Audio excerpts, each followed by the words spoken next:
Hello everyone, this is Dr. Indhu Sakthi, Assistant Professor, Department of English, St. Joseph's College of Arts and Science, Autonomous Cuddalore.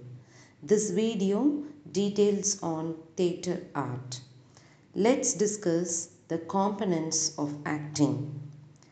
Acting skills are closely connected with skills such as dancing, singing, storytelling. One of the most dominant approaches to the art of acting reached its zenith at the end of the 19th century in Russia. Konstantin aims was to find ways in which an actor could create and recreate truth and freshness in a performance. He believed that the achievement of theatre was to create the temporary illusion that what the audience saw and heard were real events. According to him, the actor's art is to distill a spiritual and emotional experience into voice and movement. The actor must bring the audience to a sense of the climax of the play and then to its reflective conclusion. In acting a play, it emphasizes the pertinence, the knowledge shared by the audience and actors, that a play is being presented. The audience was not expected to believe in a fiction, but to share in the play as the remainder of the truth. Therefore, it was important to pass on wisdom from one generation to next creation, birth, growth, the passing on wisdom, death, and regeneration. Such events were provided by myths. Early myths were linked with drama in two ways, either by stories and or by rituals. Acting is a skill.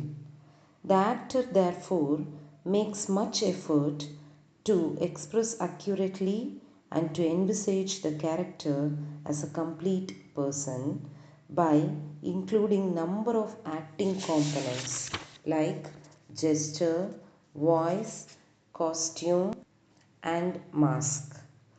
Gesture. The language of gesture, often called body language, and is so eloquent that it has an art form of its own. The art of mime, pantomime, or silent acting, where no words are used and often no properties or scenery, just as expressive in different way, or hands which can develop their own language. Sign language is partly imitative and partly conventional, with no direct connection between sign and the meaning. In ordinary life, there is great variety in the meaning of gestures, which have developed both naturally and artificially in different parts of the world at different times. From military ceremonial, for example, various forms of salute, to different ways of being vulgar, culture develop their own vocabulary, which the actor can observe and use whenever appropriate. The history of gesture is largely unrecorded. In Shakespeare's Romeo and Juliet, when a servant bites his thumb, it is to show insolence. Voice.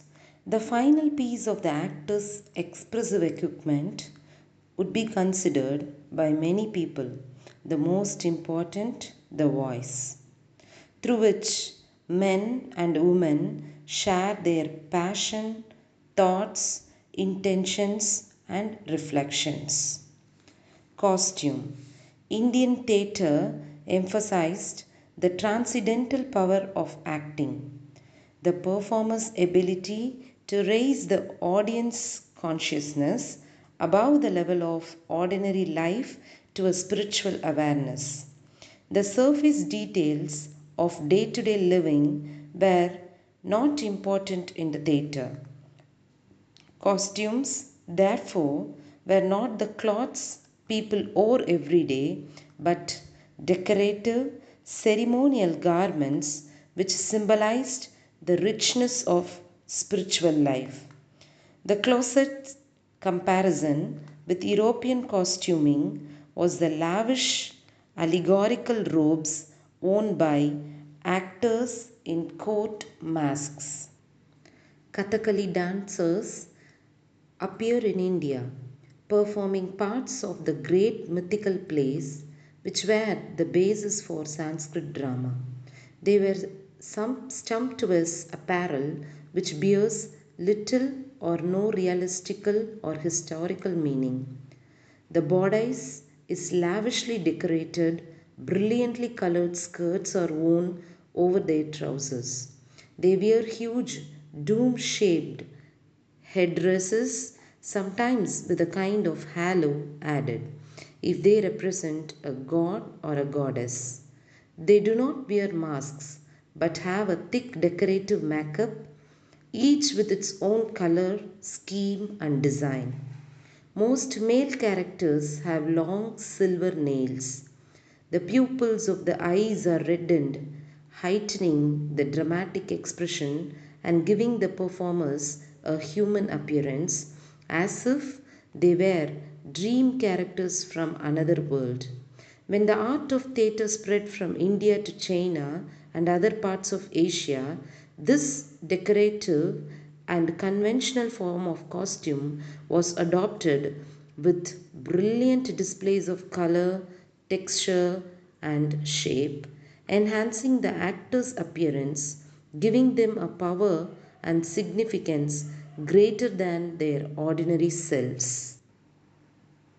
In Japan, the two traditional forms of theatre, No and Kabuki, are both associated with lavish ceremonial costume which provides much visual appeal for the audience and also reveals the significance of the characters. The costumes of No theatre are of a brilliance, elegance, luxury, unparalleled. Like those of Indian dancers, they are ceremonial, bearing little relation to any realistic portrayal of the character. They are exquisitely made of silken robes, deriving from the clothes of the court, the military nobility, and the priesthood, but gradually constituting a distinct variety of dress. Mask. Unique among all the arts, theatre consists in presenting human behavior directly.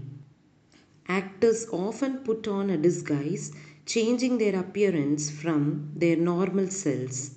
The effect of the disguise is not only to present whatever character is being portrayed, but to protect the actor's identity, to signify to the audience that this is acting as opposed to real life.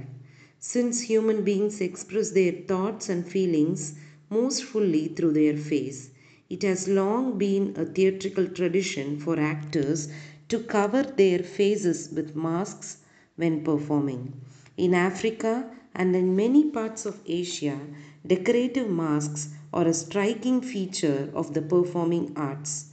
But in Europe, the mask has been much less importance. Costume traditions have varied from culture to culture. Thus, components of acting plays a major role for an actor to enhance his acting. Thank you.